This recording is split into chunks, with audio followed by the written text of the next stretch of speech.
Hi, this is Usha. Welcome to Rathod's IAS classes. Today in this lecture, we are going to discuss current affairs of 28th January 2021. In this lecture, we are going to discuss 7 topics which are very much relevant to UPSC.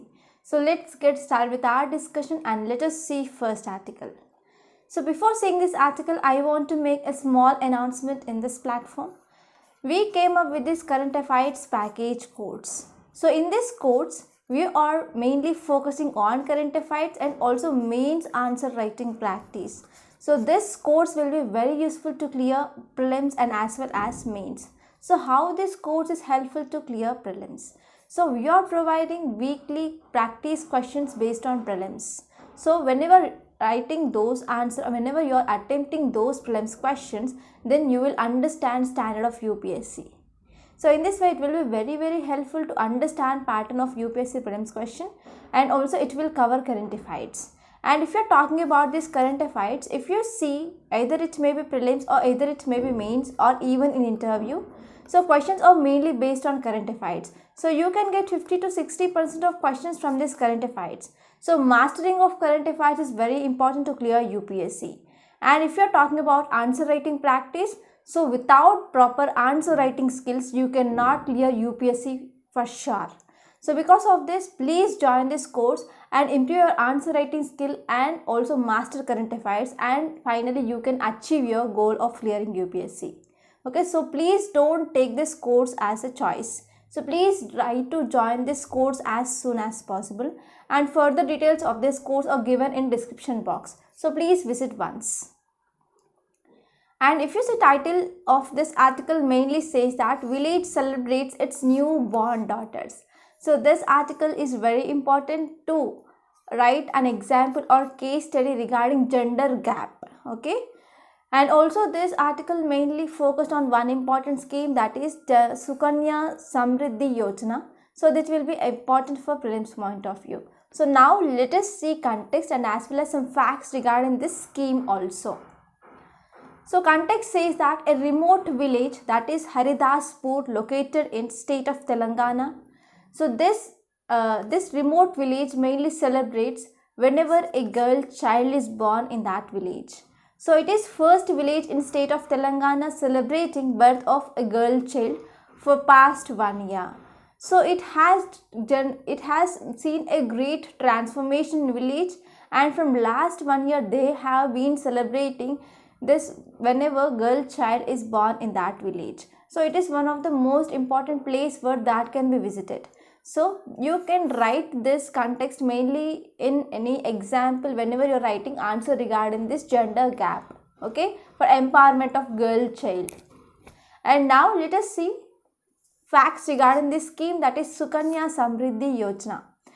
So if you're talking about this scheme was launched on 22nd January 2015, and this scheme mainly regarding small saving investments for girl child. So who is eligible under this scheme? First one is only girl child is eligible but not boy child, and child should be Indian citizen, and age limit on date of opening account here is child should not be more than 10 years. That means child should be 10 years or less than 10 years. So if you are talking about tenure, this deposit that need to be maintained or that to be made in this account until 14 years from opening of account, and maturity period of this account will be 21 years. So we can also withdraw 50% of amount of that account whenever child attained 18 years of age for her marriage or for higher studies. So recently amendments are made to this scheme, and in 2018 amendments are made, mainly decrease minimum amount, that is to 250 from 1000 rupees per year, and maximum limit that can be paid under this scheme is 1.5 lakhs. These are some important things that you should remember regarding this article. Now let us see next article. Title says Covaxin effective against UK virus variant, says study.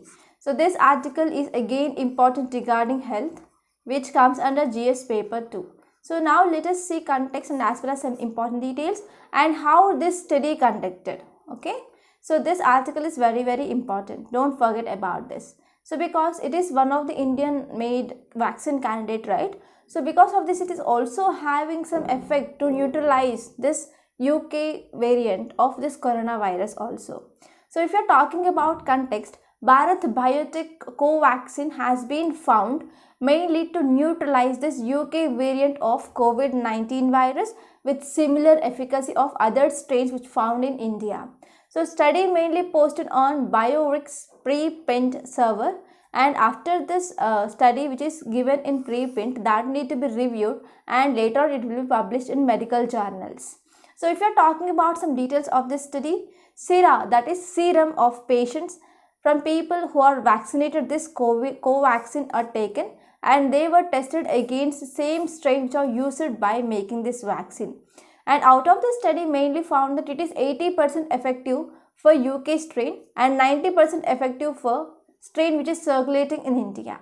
So if you are talking about the process of study, first virus is isolated from patient and virus is grown in lab by using some cell lines. So after virus is growing and after virus is rapidly dividing, then what happened? Virus will successfully grow in these cells and it will show some pathogenic effects. So whenever virus it is showing some pathogenic effects, we are adding serum of vaccinated people of this Covaxin, and this serum mainly contain antibodies, right? So because of this, whenever this vaccine is effective, that means it will have the ability to decrease this pathogenic effects. So whether it is not effective, there is no effect that is seen on this pathogenic effects of virus. So what happened whenever serum of this vaccinated people added to this cell culture, so it prevented virus from causing some pathogenic effects. Okay, so because of this Covaxin which is also effective for neutralizing this UK strain of COVID-19 virus. And if you're talking about some facts regarding Covaxin, so it is India's only indigenous COVID-19 vaccine and developed by Bharat Biotech Hyderabad, mainly in collaboration with ICMR, Indian Council for Medical Research. And if you are talking about constituents, so this vaccine mainly prepared from inactivated virus, that is killed virus. Okay, so killing after this live virus, then we are getting some particles. So those particles are used in this vaccine. So after this vaccine which is entering into the body, already these virus particles, they are killed. So it will not develop or not reproduce, or it destroys ability of the pathogen to replicate in our body. So though these particles are dead things, so those virus which are induced in this Covaxin, they are already dead particles, like or killed particles, right? So though they are dead particles, it will develop our immune response to nucleoplasmid protein. So whatever protein is present, that is envelope, so to that envelope our body will recognize that as antigen and our body will start producing antibodies here. Okay, so in this way we can produce immune response when we are taking this Covaxin.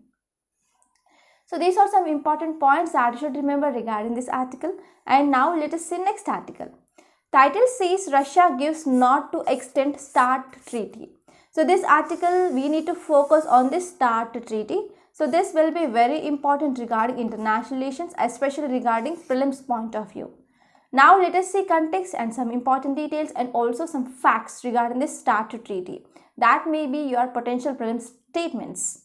So if you see context here, Russian lawmakers, they quickly approved the extension of last remaining nuclear Russia-US arms control treaty. So recently Russian lawmakers, they mainly approved extension of this START treaty, that is agreement between USA and Russia.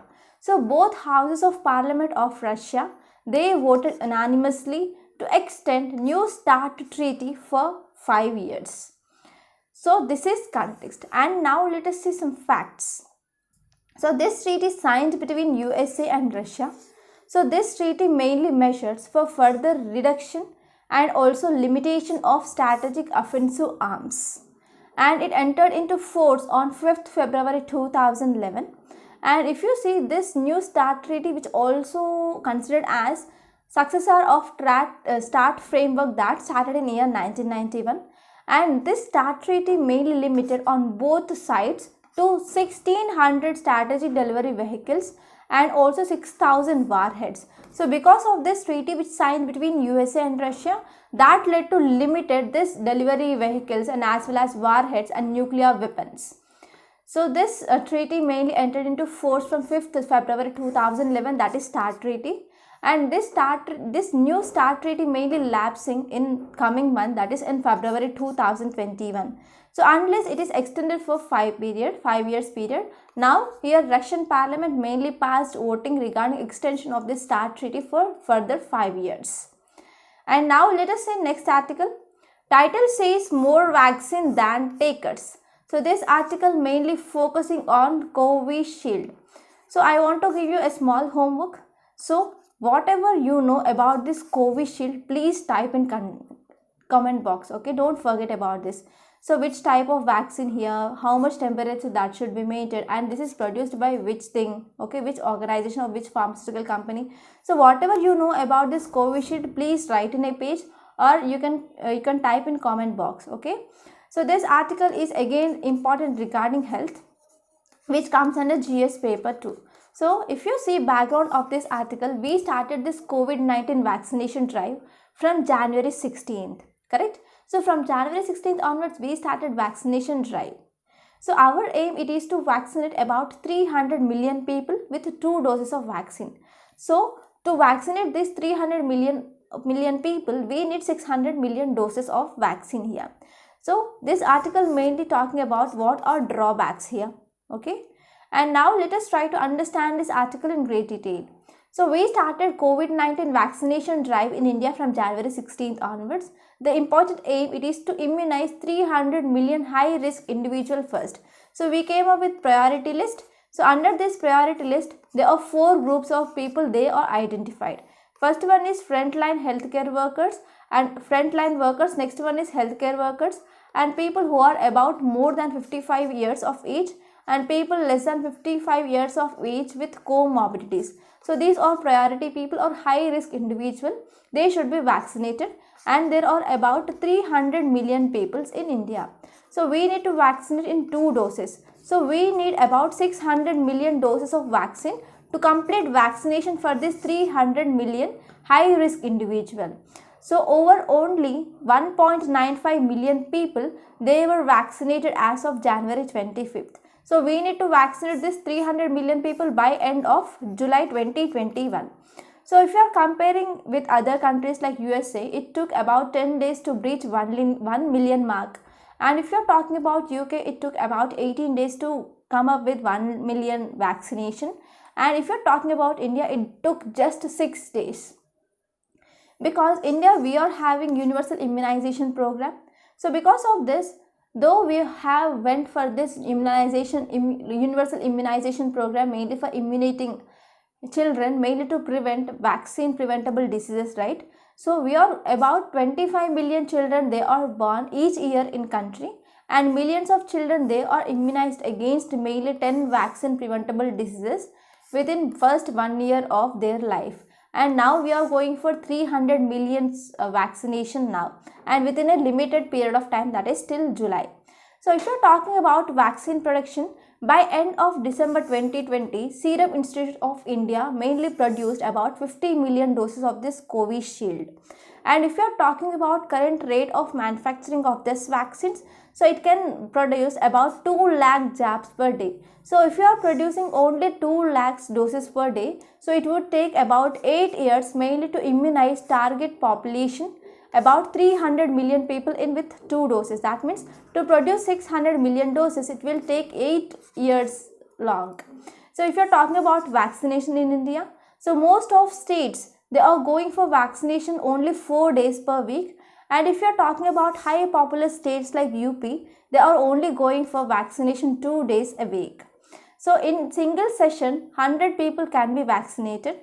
Until January 25th, we went for only 35,785 session, mainly to achieve our dream of acquiring or immunizing 300 million frontline workers. So we need extra 33,333 sections that to be conducted all 7 days in a week.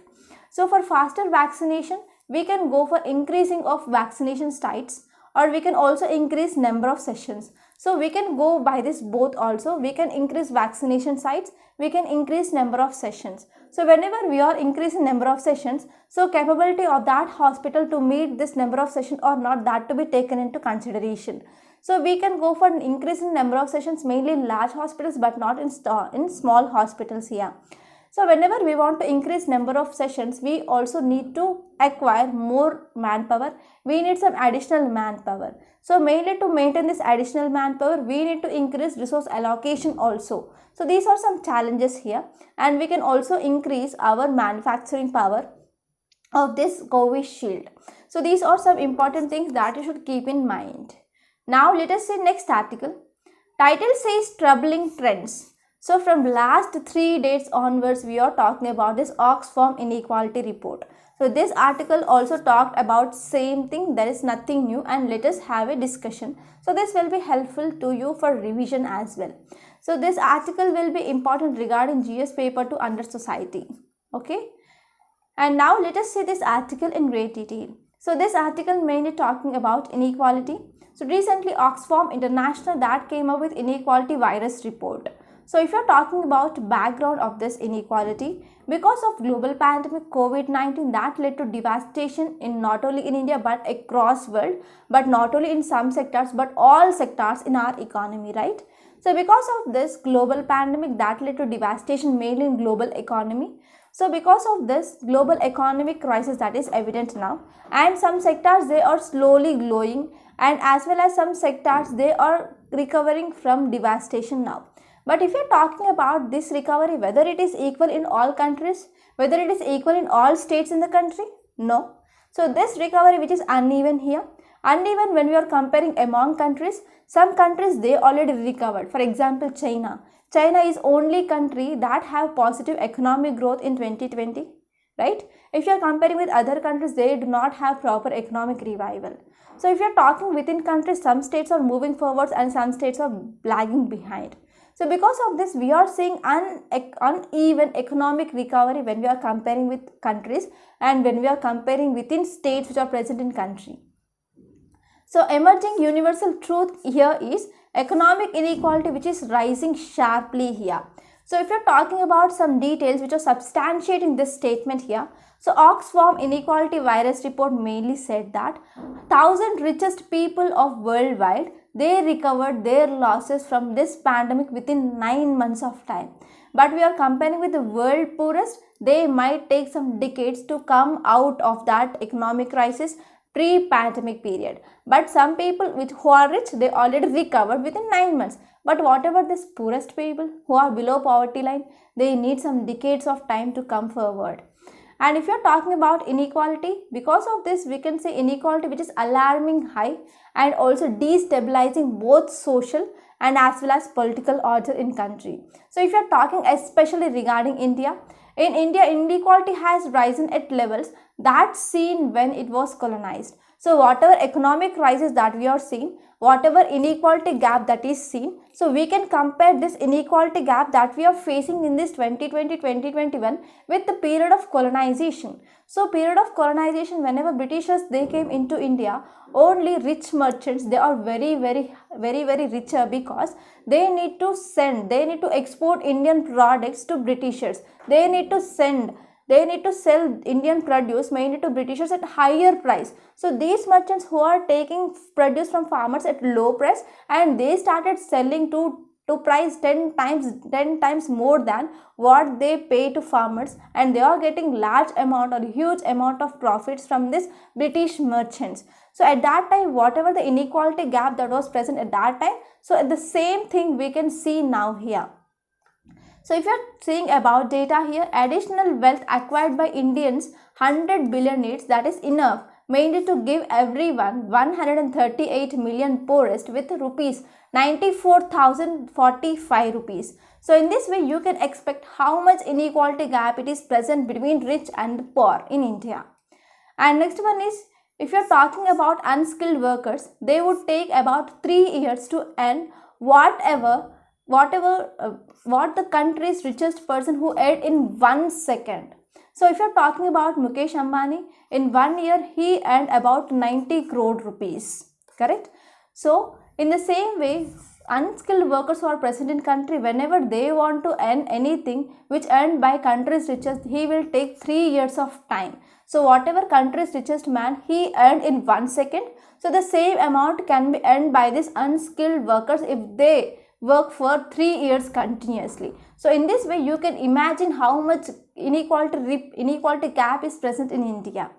So in this way, inequality in income and also opportunities that mainly impact some sections of people disproportionately. We already discussed about these sessions like gender, especially women. If you are talking about caste, Muslims, scheduled caste, scheduled tribes, etc., and also other factors like races. Correct? So in this way, poorest, they were most affected by disease rather than richer. So in this way, what is need? The need here is politicians, they need to come up with policy interventions, and these policy interventions, they should mainly focus on how to decrease this inequality gap. And next one is we can go for reduction of absolute poverty, and we can go for developmental projects or infrastructure projects that will help for economic revival. And next one is government can levy tax and as well as cess and surcharges on richest.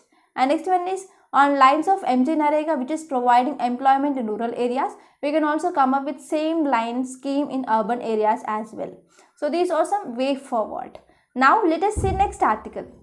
Title says emphasizing self-reliance in science. So this article mainly talking about draft science policy.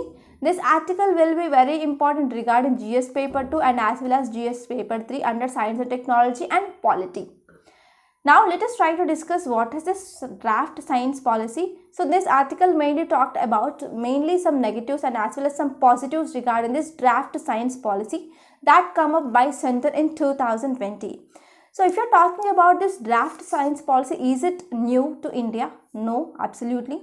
Because in 1952-54 onwards, we came up with this draft science policy in India. But recently some amendments which came up in this draft science policy of 2020. So this is mainly helpful for, it mainly contains some ideas and innovations regarding scientific vision and as well as information. But it is mainly lagging regarding some ways of implementation of this scheme. Okay. Now let us see this article in great detail.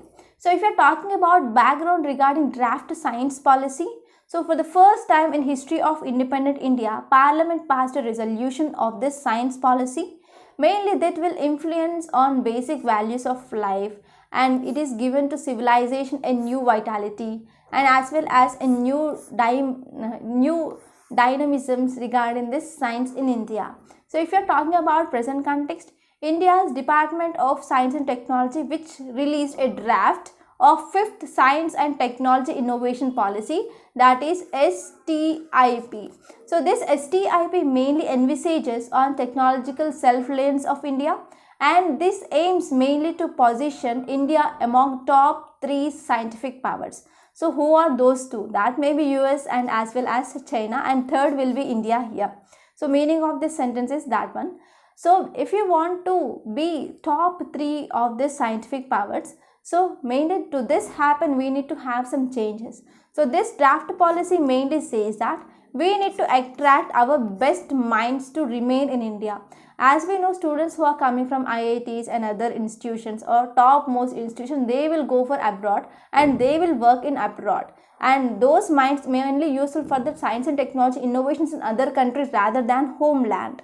So because of this draft policy mainly says that we need to attract our best minds to remain in India and they need to work for progress for motherland. So in this way, people-centric process and people-centric programs are very, very important, mainly to attract our best minds regarding science, technology, innovation ecosystem. We need to provide science, technology, innovation ecosystem that will be favorable to people and such that we can attract best minds of country and we can move forward in this progress. And in this way, R&D should be doubled every year. Every 5 years, we need to increase our research and development when we want to achieve our aim of top 3 scientific parts. So if you are talking about drawbacks of this policy, the first one is research and development investments. So as of now in research and development, we are investing 0.5 to 0.6% of our GDP. Mainly to achieve our dream, we need to increase here of investment of 2% of our GDP. And if you're talking about private sector investments also inadequate in this research and development process. So in this way, financial landscape is very, very important, and it is main core for creating this science, technology, innovation driven Atmanirbhar Bharat in India. So we need to focus on first one is funding and investment, mainly in research and development. So if you're talking about research and development, we are mainly shifting our responsibility of financing mainly towards other stakeholders like states, private enterprises, foreign MNCs here. So if you're talking about this private enterprises, there is doubtfulness about funding process, funding models here.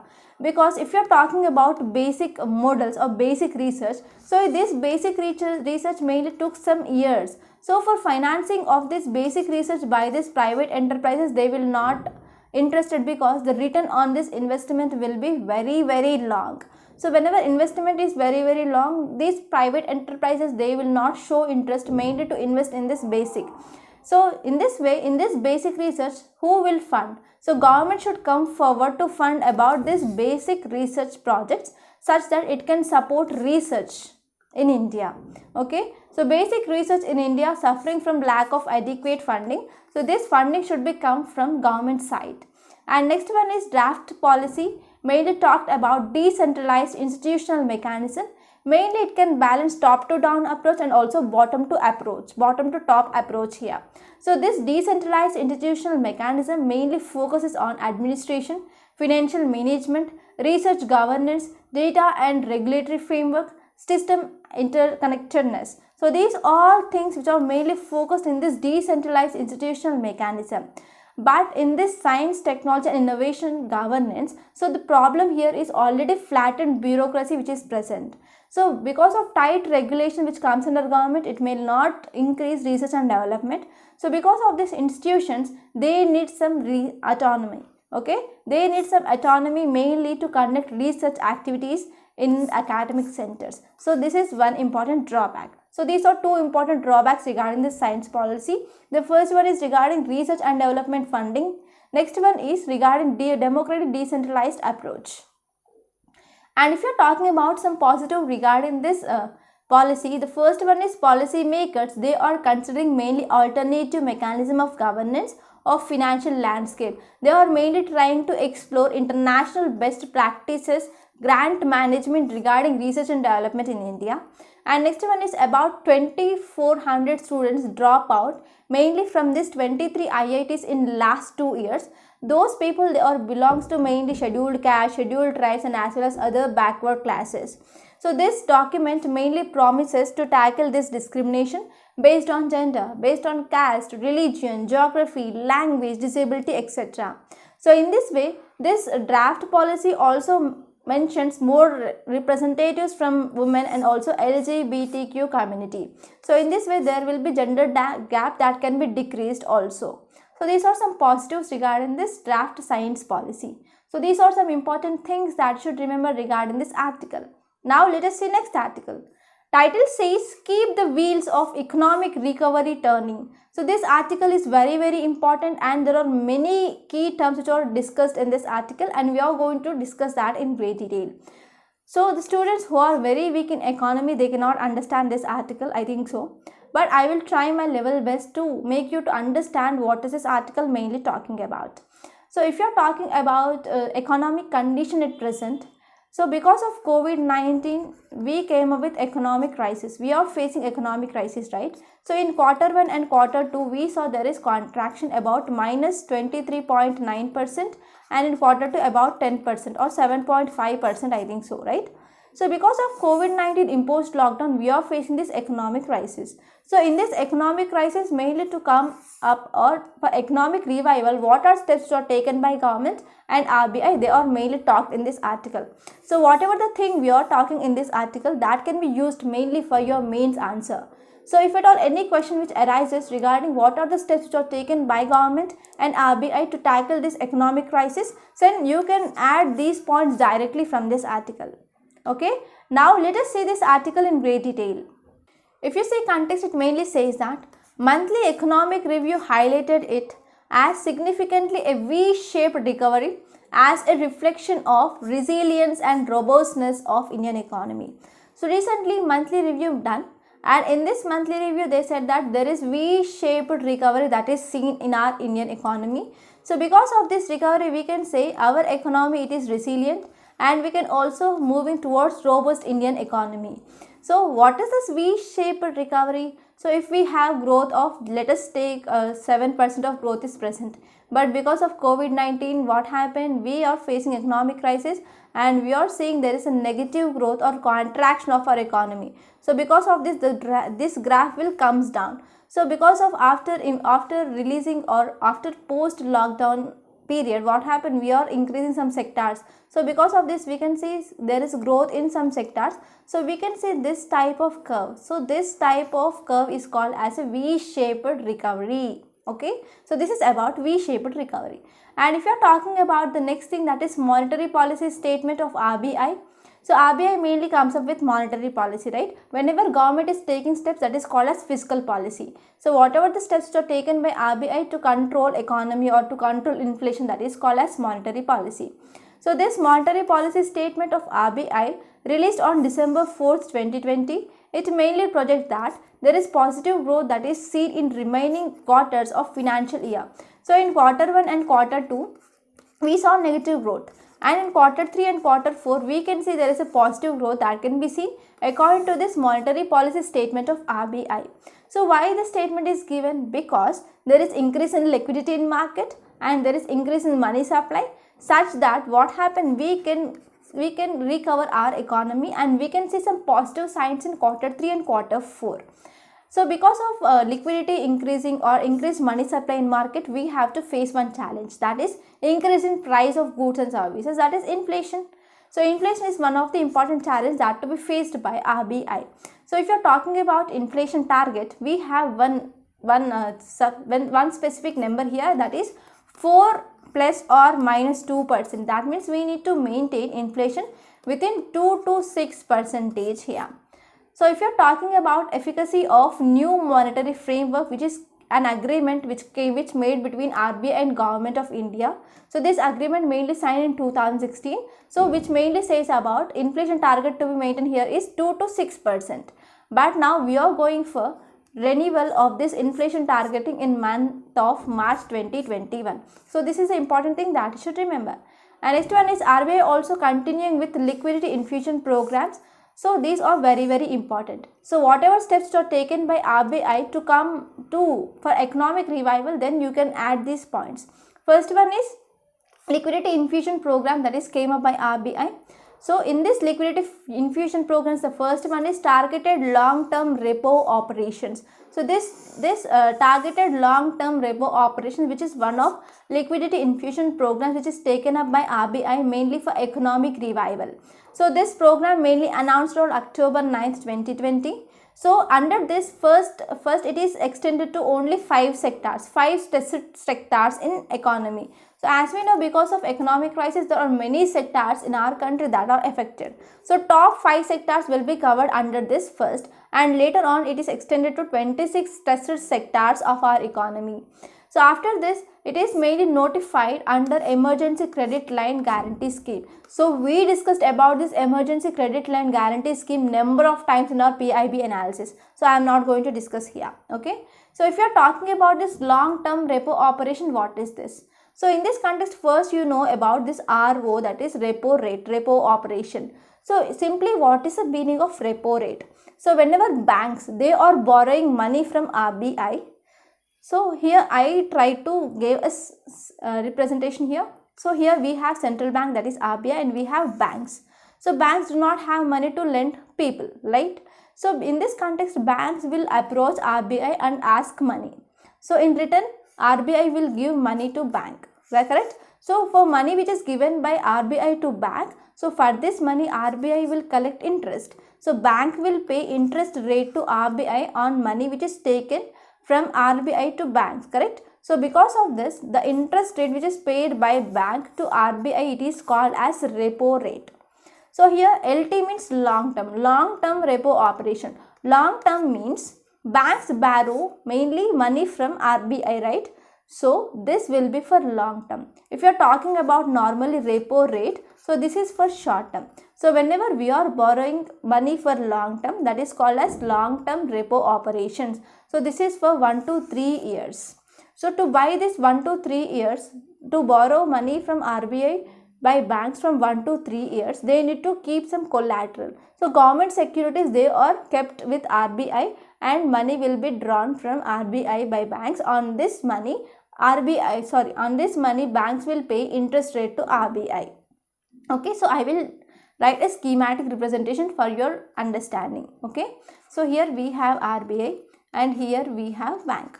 Bank do not have money to lend to the peoples. So because of this, bank will go to RBI and ask money. So RBI will give money to banks, correct? So the period here is 1 to 3 years. For 1 to 3 years, it can borrow money from RBI. On this money, banks will mainly pay interest rate, that is called as long term repo operations. So to bring this money for 1 to 3 years, banks need to keep government securities as a collateral with RBI. So this is representation of this long term repo operations. And if you are talking about this targeted long term repo operations, so whatever money which is taken by banks from RBI under this long term repo operations, that will be focused on some things like investing in corporate banks, or invested in commercial papers, or non-convertible debentures, etc. So whenever banks which is giving money and buying these corporate bonds or commercial papers or non-convertible debentures, then money will be released into market. So that means we can increase liquidity into the market. So we can increase money supply in market. So whenever there is money supply is increased in the market, then people have money in their hands, they can increase demands of goods and services in market. That will lead to economic revival. Okay, and next one is RBI is continuing with its operational twist. So this operational twist is simply open market operations. So in this open market operations, bank will mainly buy securities of long term or short term. In return, bank will pay money here, right? So money is released into market to increase liquidity. And next one is, if you are talking about government should mainly invest in targeted state interventions like public health. In public health, government needs to increase expenditure from 1.5% of GDP to 2.5% of GDP. And in education also, government should invest, and in agriculture, in physical infrastructure, such that it can redress or it can decrease widening of inequalities. As we discussed about this inequality virus report, right? So because of this inequality gap in India is increasing, mainly to decrease this gap, these are some interventions that can be taken by government. And next one is, if you are talking about private final consumption in market, that is decreasing or sluggish in India. So there is contraction about 26.7% that is seen in Q1, and 11% of decreasing or of 11% of contraction that is seen in Q2 here. So if you are talking about economy, so for proper revival of economy, we need to increase demand and we need to increase supply. So from supply side, if at all we are increasing supply, but demand side there is no demand, that means how economic revival is present. So there is a need of equilibrium between demand and supply, such that we can ensure there is economic revival. Okay, so in this context, government need to focus on how to increase this private final consumption also. And if you are talking about recent report of IMF, that is International Monetary Fund, it mainly came up with fiscal monitor database of country fiscal measures. So in this context, here IMF said that fiscal stimulus for India is about just 1.8% of GDP, because government mainly came up with fiscal stimulus package of so and so crores for so and so sectors like farmers, MSME, right? So government mainly came up with 5 tranches of this fiscal stimulus package in early March, correct? So what happened in that fiscal stimulus package which is released by government, it is only just 1.8% of GDP here. So when we want to move towards this path of economic revival, so we need to determine degree of containment of pandemic, how we are preventing, how we are decreasing transmission of this COVID-19, and also we need to focus on sustained macroeconomic policies. So these are two important factors that mainly determine economic recovery in India. And in this context, if there is any abrupt changes on ongoing policies like either fiscal policies or either monetary policy, that will lead to shock and that will have some detrimental effect on recovery. So that may also delay economic revival process in India. So these are some important things that you need to keep in mind regarding this economic recovery. I hope this article is very clear now. And now let us see today's main question. The fiscal stimulus need to continue in financial year 2021 to 2022 to speed off economic healing process, that is economic revival. So you have to elaborate here. So we detailedly discussed in above article regarding this economic stimulus, right? So try to write your answer in not more than 150 words. So people who are writing answer, they are improving gradually and I want to congratulate those people. So keep writing and keep practicing. That will helpful to improve your answer writing skills. Okay, by this we are concluding today. I hope you enjoyed this lecture. Please subscribe to my channel and don't forget to like, share and comment my videos. And don't forget to join this current affairs package course. Thank you so much.